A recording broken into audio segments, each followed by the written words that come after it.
Hello, I want to give you my impressions of the Jewish apologist, Professor Michael Brown.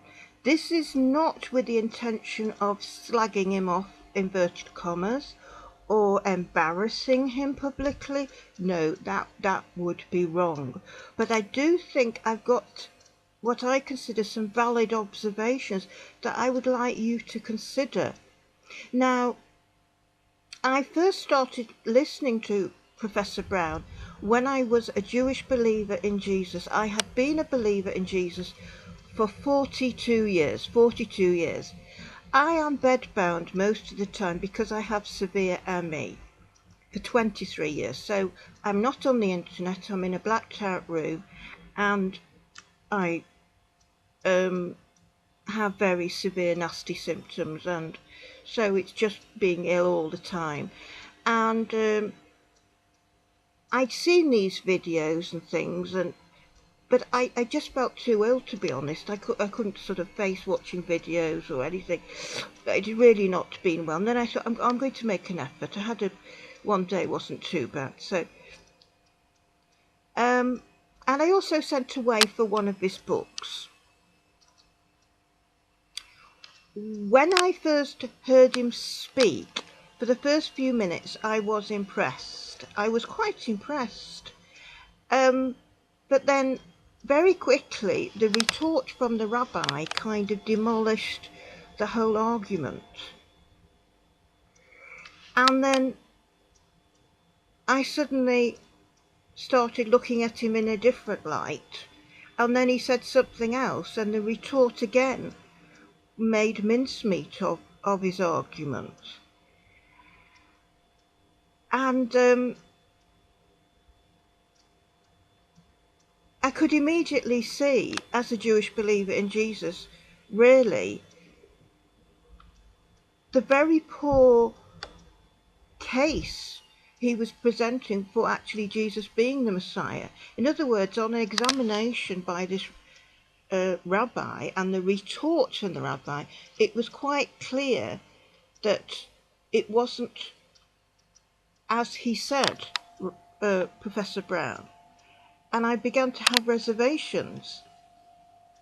At that time, I was wanting to not only just watch these videos, but re-examine why the Jewish religion didn't believe in Jesus. I want to go into it in more depth because it's because of the internet. There's so much information. So this is one of the videos.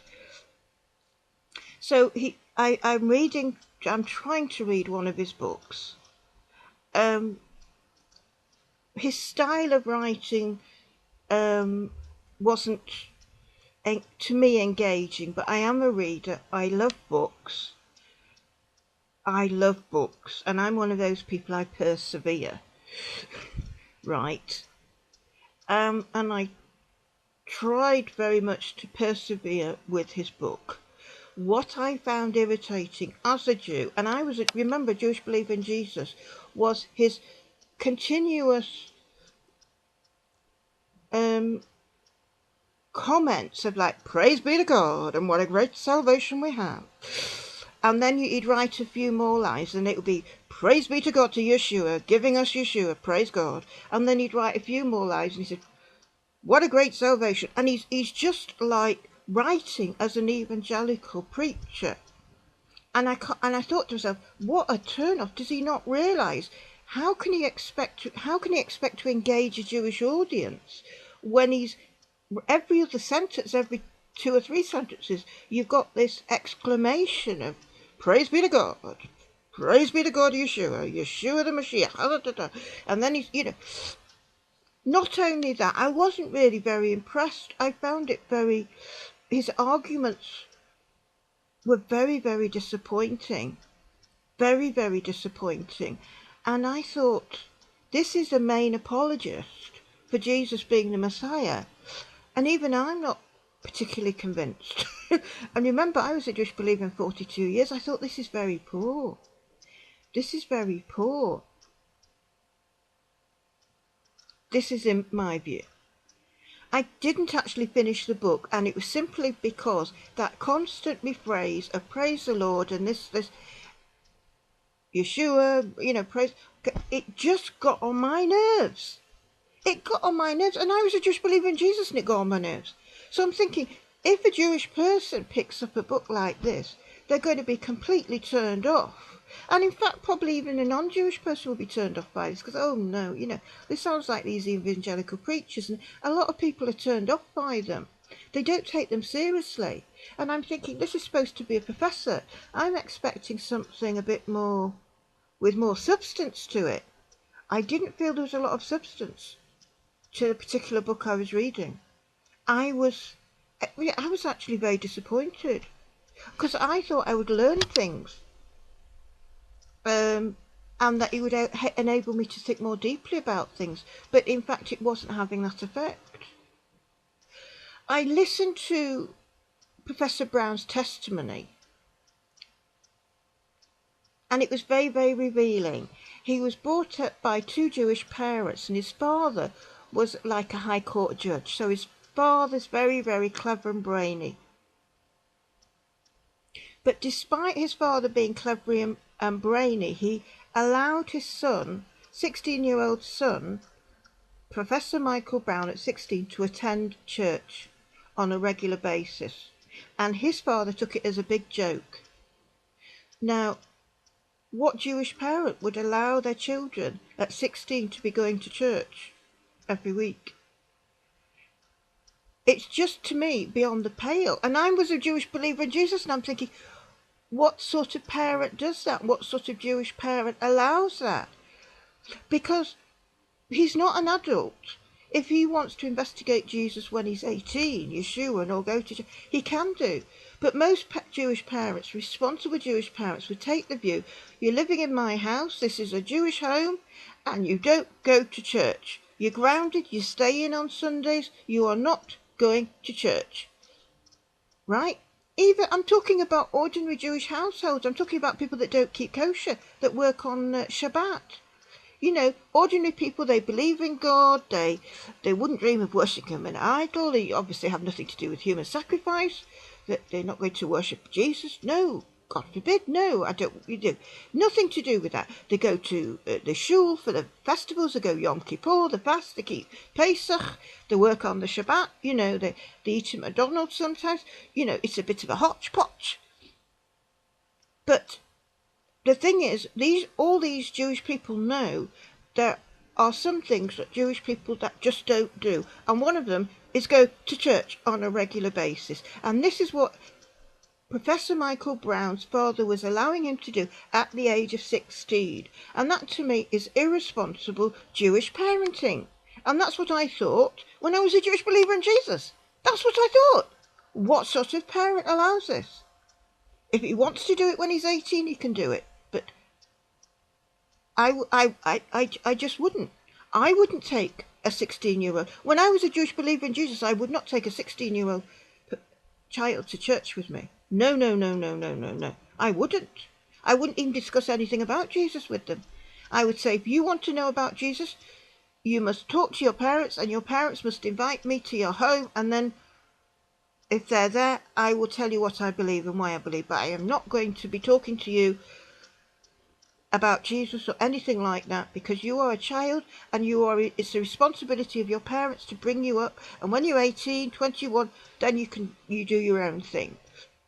So I wasn't impressed with his father, and I thought, for all his brains there, he's a high court judge, and he hasn't got the seichel to know how to bring up his son. I mean, we are talking here about idolatry, because surely his father would realise that Christians worship Jesus, and he's allowing his son to go to church.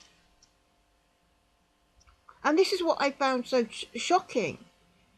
And this Professor Brown was himself saying it. His father was treating the whole thing as a big joke.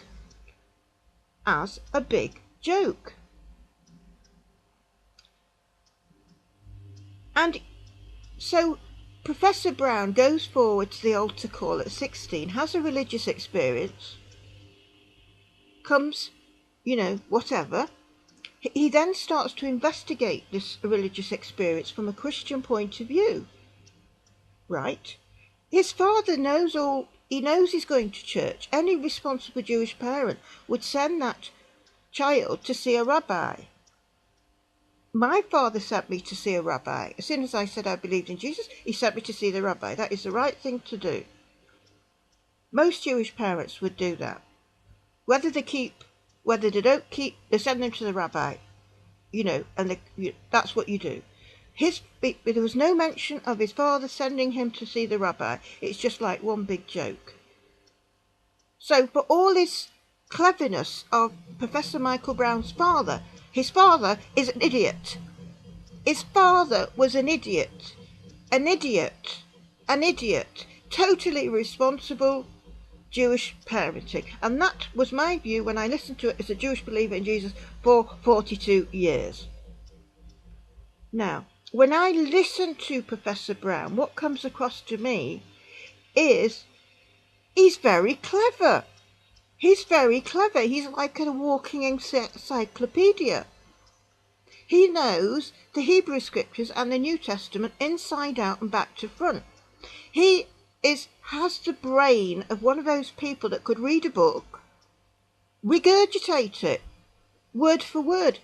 Now, for ordinary mere mortals like you and me, that is being clever, isn't it? That's clever. To read and to read and to read and to study at university, to have possibly he might have a photographic memory. I don't know. He didn't say that. But he's clearly clever. He can regurgitate information.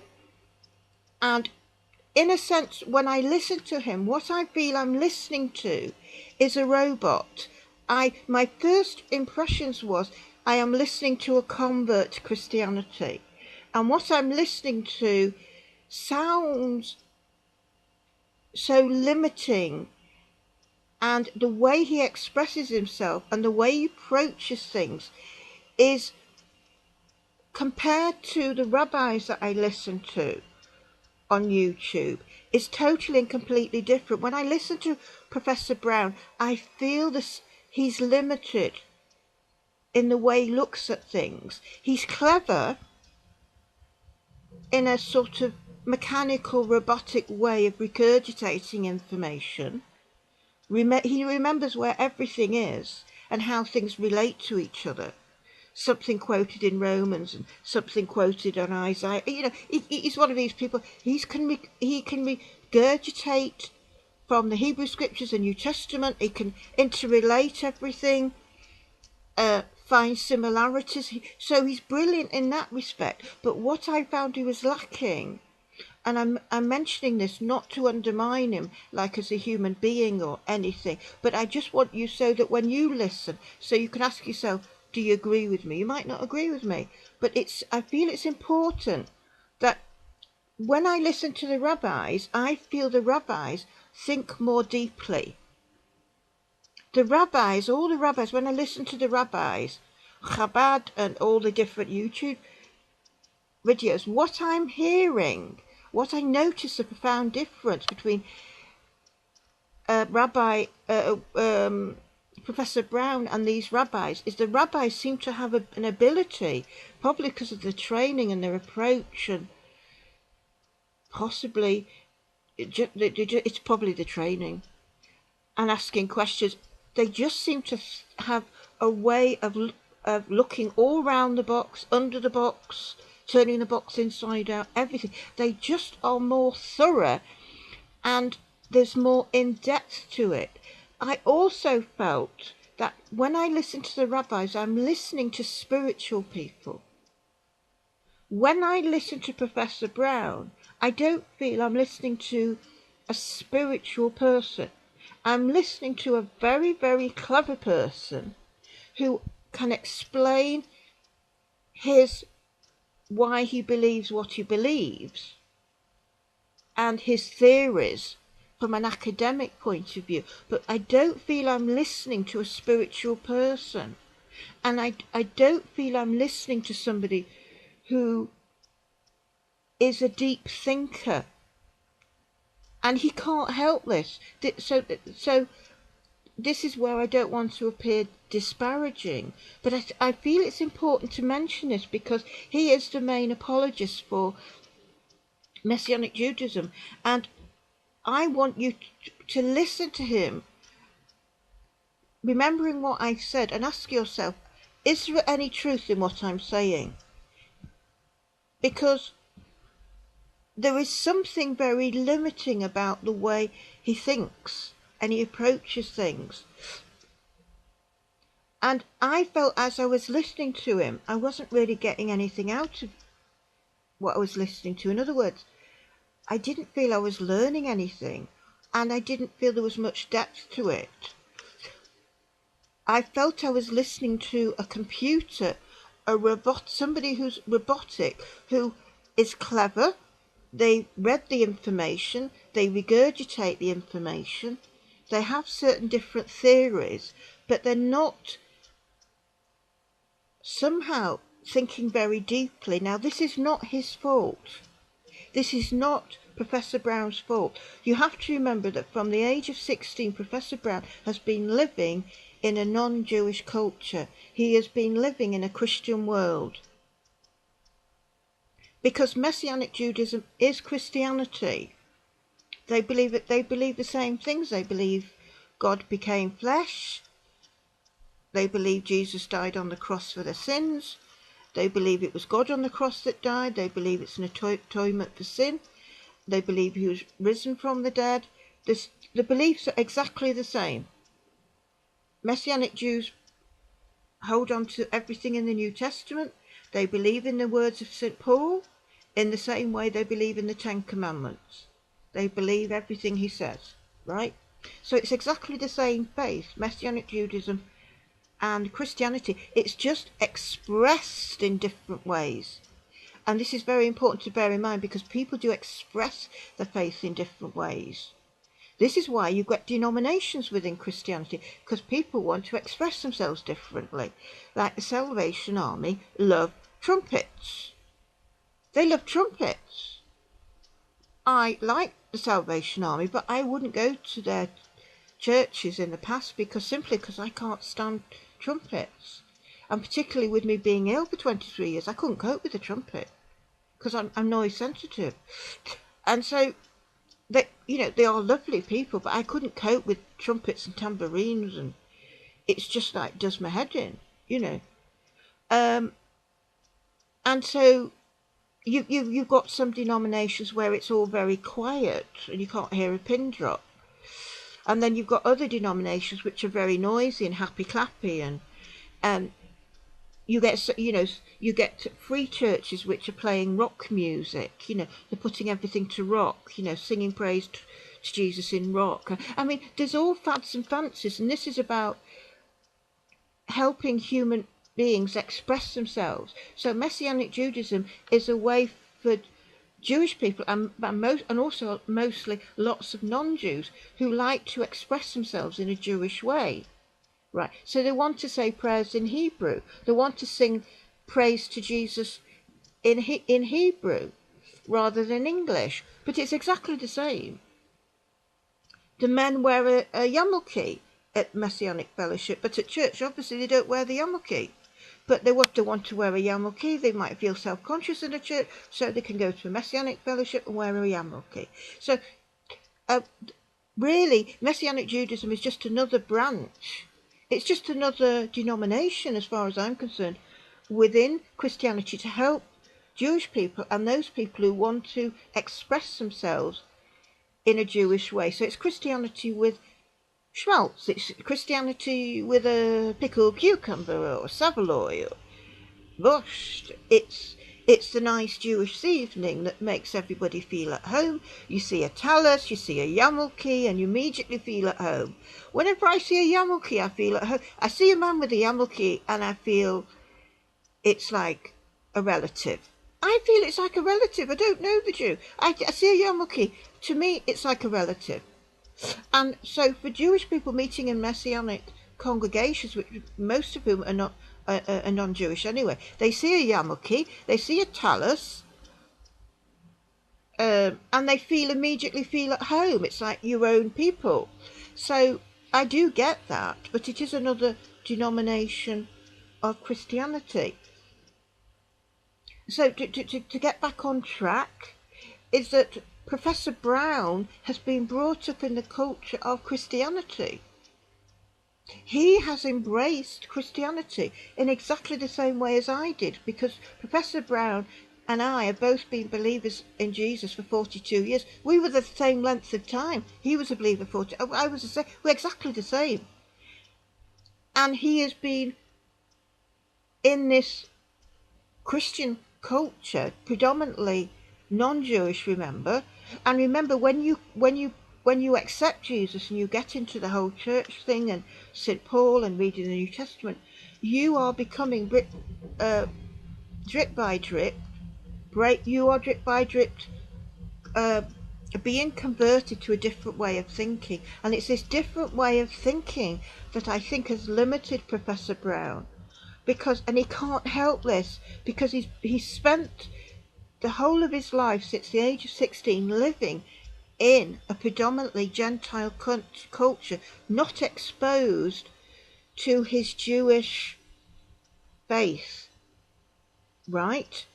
And this is why he cannot think and think deeply enough like the rabbis. He hasn't been trained to think deeply, and he cannot help this. When I listen to him, it's like listening to any other non-Jewish Christian preacher, and I can see as I'm listening to it how limited his thinking is. And it's not his fault.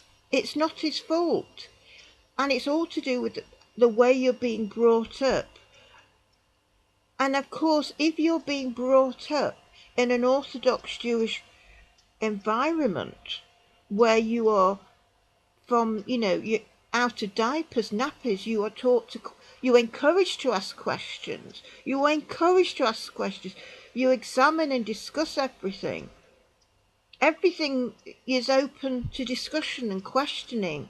Judaism has no problem with questioning and discussion. We love it. Rabbis love people that ask questions. Christianity, on the other hand, doesn't like questioning.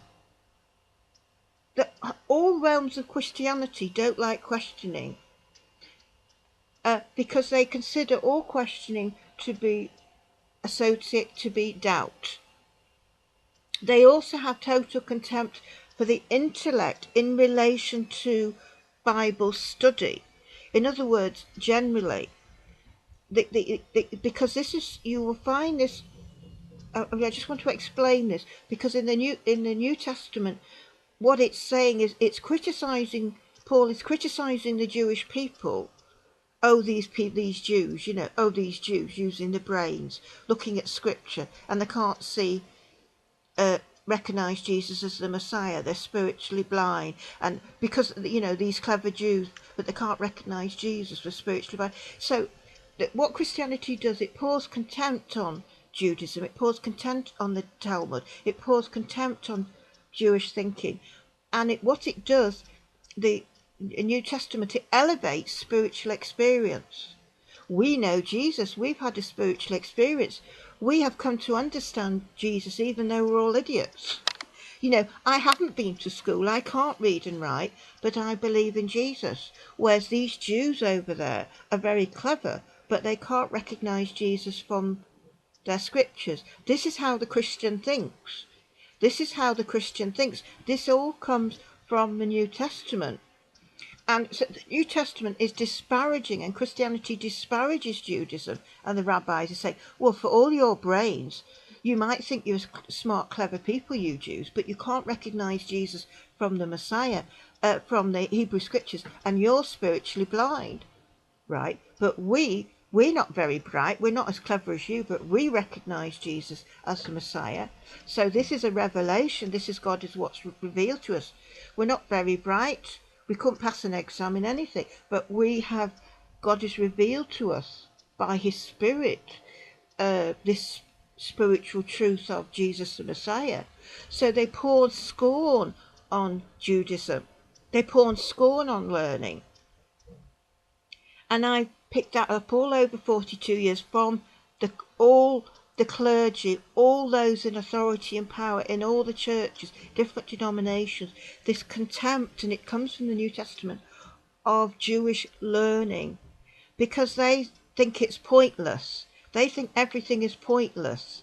That they don't think the Jew has anything to offer them, those as Christians, because they have total and utter contempt for the Jewish mind, because the Jewish mind, on examining their own scriptures, has come to the conclusion that Jesus is not the Messiah.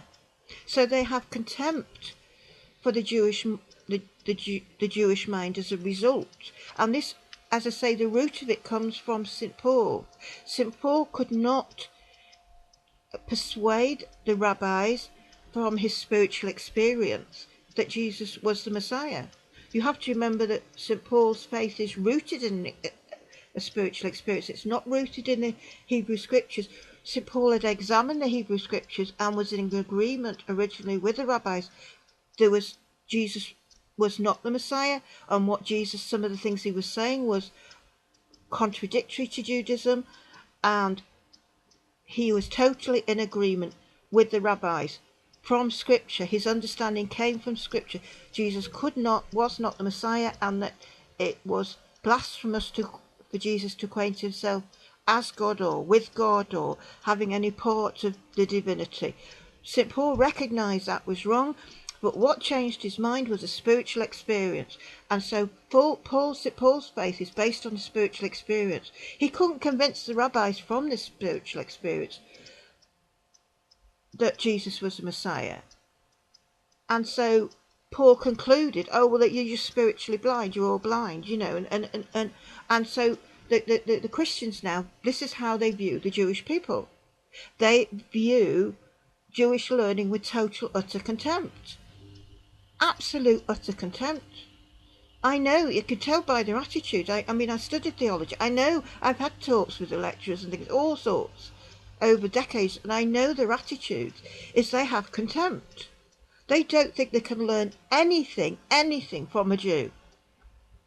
In all the decades I was in the church, and only one person ever asked me a question about Judaism, and when I answered them, do you know what they did? They immediately turned to the Christian missionary sitting next to me, a non-Jew, a missionary to the Jews, and asked exactly the same question. They did not believe my answer. As a Jew, they'd asked me a simple question, they didn't believe my answer, so they asked the missionary, and the missionary confirmed that what I'd said was true. And this is the contempt with which they hold the Jew deep down. Apart from that, I have never in 42 years been asked anything about my Jewish upbringing, about my background, about Judaism, about any of the festivals, nothing. The Christian is not interested, and those that have an interest in Israel and praying for the Jewish people, again, have no interest in my background. They never asked. It's extraordinary. And many of these people I would know very well, and I think, why aren't they interested? Because the Christian believes they have nothing to learn from the Jew. Now, the Christian says that Judaism is the root of Christianity. But if Judaism is the root of Christianity, then surely they should be believing the very basics of Judaism, which is there is only one God. God doesn't take flesh. You don't worship idols, and you have nothing to do with human sacrifice. The very basics of Judaism that all Jews know. They are not in agreement with. The late Pope Paul called the Jews the elder brother. But again, that is, to me, is all nonsense, because if you have an older brother, you want to learn from the older brother. And when the older brother says, hey, you're getting carried away here. No, that's wrong. No, you've got it all wrong. The older brother corrects the younger brother when he's going astray. Now, that's what older brothers do. They keep an eye on the younger brother, the siblings, and their job is to protect them and to keep an eye on them. And the parents will say, will you keep an eye on that younger brother or sister of yours? Make sure that they don't sort of doing anything daft or dangerous or harmful. And you're given the responsibility of looking out for that younger brother or sister. And the younger brother or sister is looking up to the older brother or sister to learn from them. But the church is not interested. I can't begin to tell you. They are not interested in learning anything about Judaism. They hold the contempt with total and utter contempt, despite the fact that they've never looked at it. They don't know what it's about. They hold the actual laws given by God to the Jewish people with total utter contempt. I mean, it's absolutely blasphemous, really, that they should hold the very laws of God given to the Jewish people. They hold it with total utter contempt because they consider it totally unnecessary. But I'm probably veering off a bit here, and I want to get back on track. But the point of all this elaboration is to show you that Professor Brown has not been living or been trained up in the Jewish community to look at his own scriptures from a Jewish point of view, and to the whole questioning and thinking round the books, and the way that Professor Brown, in my view, listening to him and reading him, as I can tell, this is a man who doesn't think very deeply, and it's not his fault. He can't help it, because I've heard this with so many Christian speakers, and it's not their fault. They have been brought up in a Christian culture where they don't think very deeply, they don't discuss, they don't ask questions. And in Judaism, it's all about discussion and debate, and everything's open, and you can ask anything,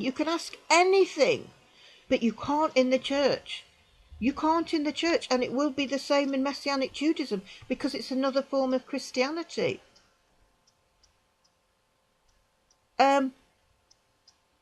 Now, a decade ago, after I studied theology, remember, and I'd been a Jewish believer in Jesus for many, many years, right? Jews for Jesus were looking for volunteers for the summer outreach, just for, I don't know, a month or something like that. So you're going out on the streets of London. I suppose you do a little training course and things, and then you go out on the streets. Now remember, so I'm Jewish. I've been a Jewish believer in Jesus for I don't know how long, and I've studied theology. The leader of the Jews for Jesus, right, at the head, they'd already known what I'd written, because I used to get published a lot in the Jewish press on different religious matters. So they'd already read me. But whether it's because of the things I read and the questions I asked, but as I was walking towards this person, because they asked for volunteers, I was in the audience and I started walking to them, and I was probably about 4 feet away from them. That's about just over a metre. And the person called out in a loud voice, "Not you," like Devorah, "not you. You stick to your writing. You stick to your writing." And they put their hands up like, "Go away, go away. You stick to your writing. You stick to your writing." And they're putting their hands, pushing me away. And I didn't click then.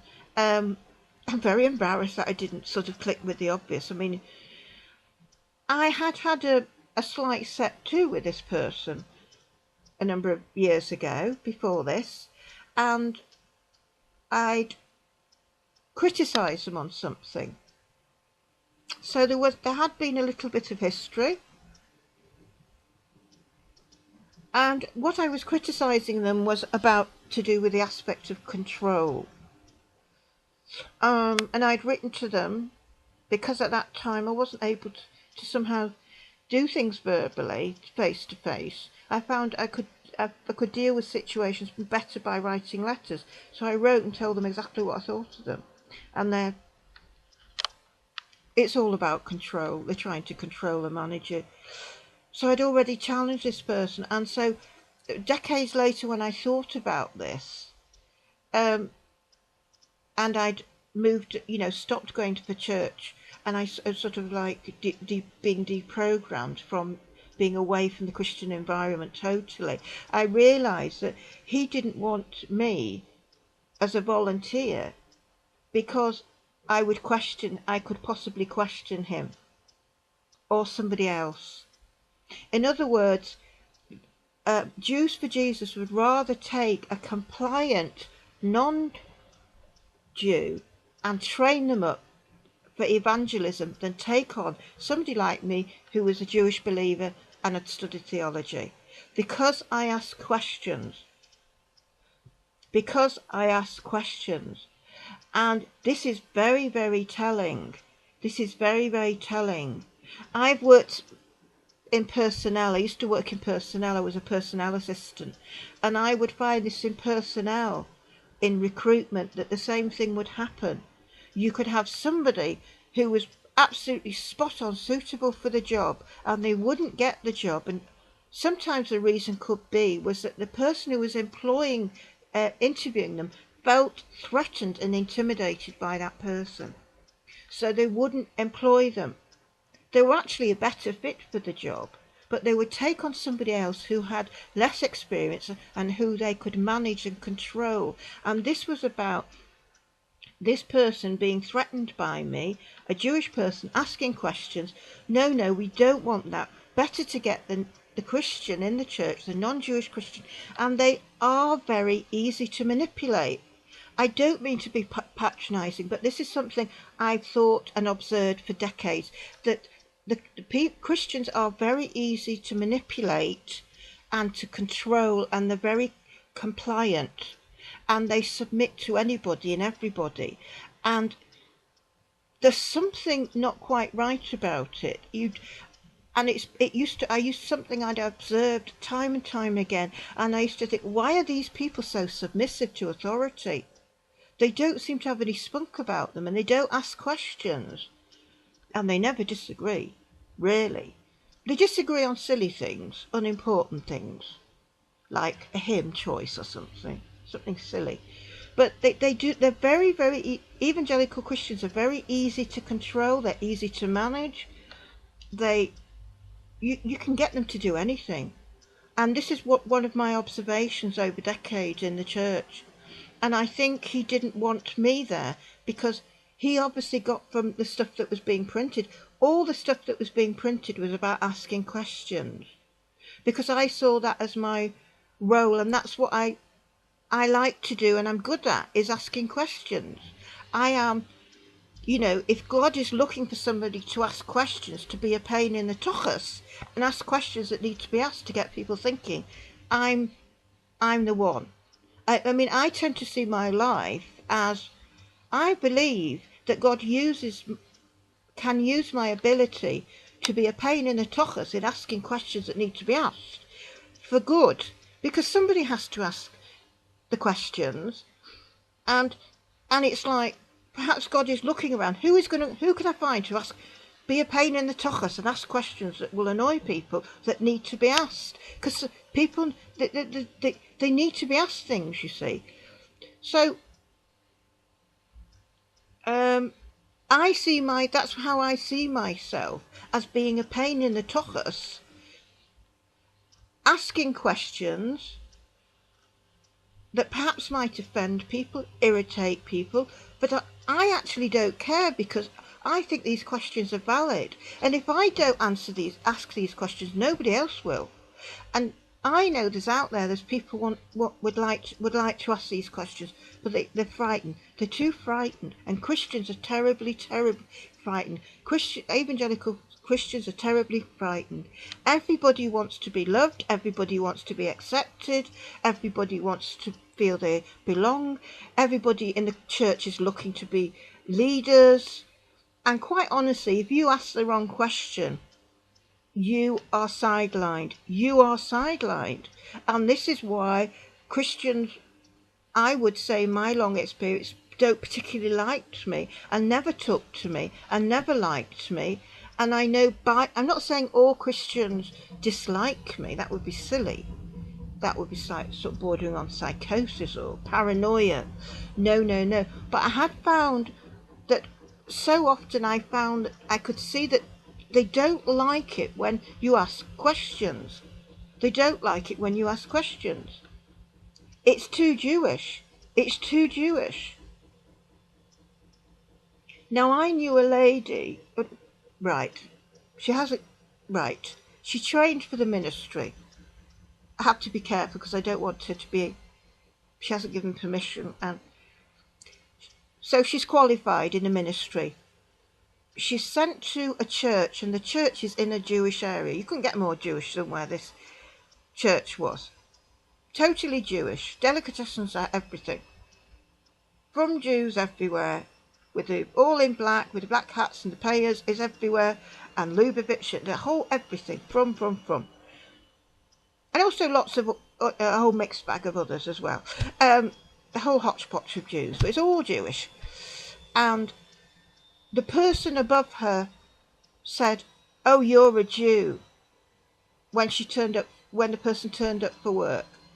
And the person, her employer, said, "We'll soon knock that out of you." She told him, he obviously heard, because they'll all know. Word gets around the church when they've got a Jew in the church. They're all talking about it. He says, "We'll soon knock that out of you. We'll soon knock that out of you." That was in the 1990s. That was in the 1990s. But to get back to Professor Brown, this is my observations of him. And when I listen to him and I read him, I can see that his level of ability to think round the box and to think deeply is so limited. And it's exactly like the Christian preacher. And although he's very clever academically and he can regurgitate things, I feel that's all I'm listening to. I don't feel I'm listening to a man of deep spirituality. And I think his spirituality hasn't been enabled to develop because he hasn't been thinking around the box. He's not in a culture where he can develop. In other words, if he was back in the Jewish culture full time, he would probably be deprogrammed like I was and would be able to start thinking more deeply. So what I'm saying is Christianity, the effects of Christianity and the Christian culture is that it limits the way a person thinks. And I used to often think to myself when I was in a church, how is it possible that so many clever people in the church, far cleverer than I am academically, people, doctors, lawyers, professors, MAs, they're on a totally higher level than I am academically. How come when it comes to the religion and the way they think, it's almost infantile. It's almost infantile. And the church doesn't seem to develop people. It doesn't know how to develop people. And it's all to do with training. And I noticed this at when I was studying theology, at a denomination of theology. Again, I thought to myself, they are so, it's so shallow. It's so shallow. And so you're getting generation after people who are looking at things in a very limited way. And I think to myself, if these people were exposed to the rabbis, how many of these people would come to the conclusion that what they were believing had no basis in the Hebrew scriptures?